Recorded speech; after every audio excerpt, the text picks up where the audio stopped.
Nice to be with you again. I come to you on Good Friday to just check in and see how your week has been. I'm starting to get used to this new form of communication, and it's always great to be able to connect in whatever way we can as we continue to go through these challenging times. So, how was your week? I'm assuming that everything is going along and that you're finding your way through all of the new challenges that are facing us. It's interesting, as we go through all of this, people are coming to me and saying they're finding little graces too as they go through these new forms of being. And those graces are found in simplicity of life that's being encountered. The roads aren't as traveled with cars. There aren't as many distractions in life. Things have kind of simplified a bit. And even though it's challenging to be under the same roof for so long a period of time, it also gives us an opportunity to celebrate something that I think we've been missing a bit, and it's called family life. It allows us to begin to appreciate the simple things that connect us together, the things that make life truly meaningful.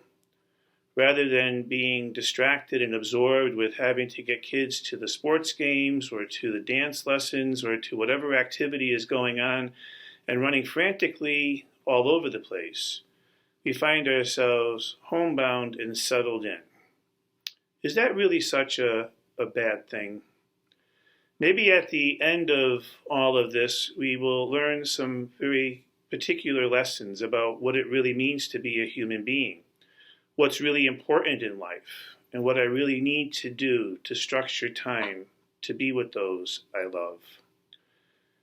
Would it be such a bad thing if Sundays became a little less complicated, that more people found the need to come to church and celebrate their faith?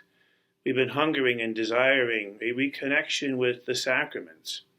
Maybe through these times we will increase our yearning for the Lord in that very intimate way and find ourselves drawn back to Him, making that a necessary and regular part of how we celebrate each week.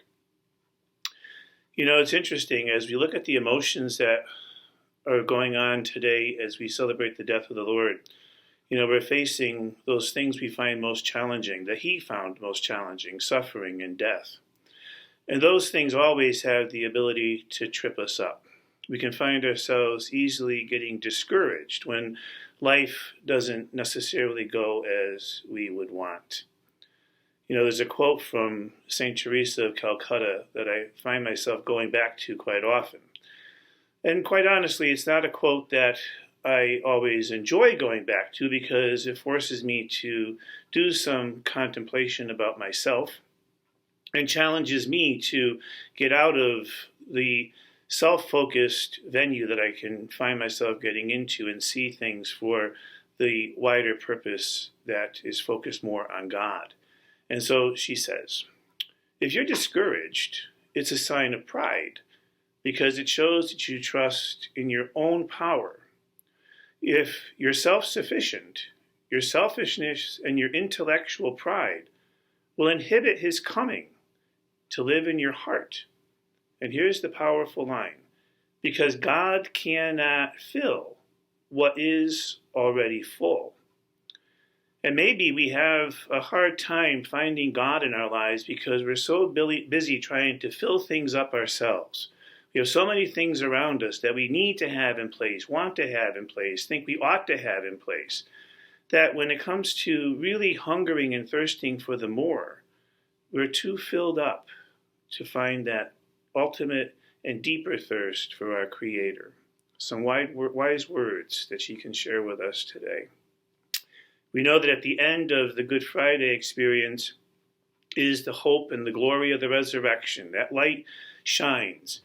And sometimes we get so absorbed in seeing the darkness.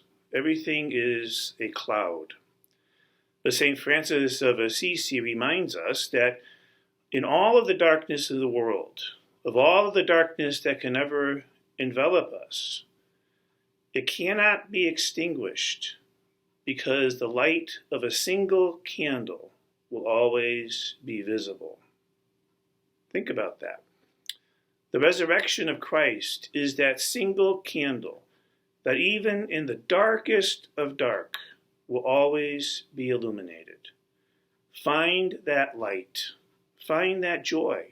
It's there, ready for us to embrace. Christ has risen indeed. This Good Friday story doesn't end in death, but it ends in resurrection. And so our stories, too, never end in death and never stop at sadness, but always find their way to resurrection, to new life, and to hope. God love you. Have a blessed Easter. God bless.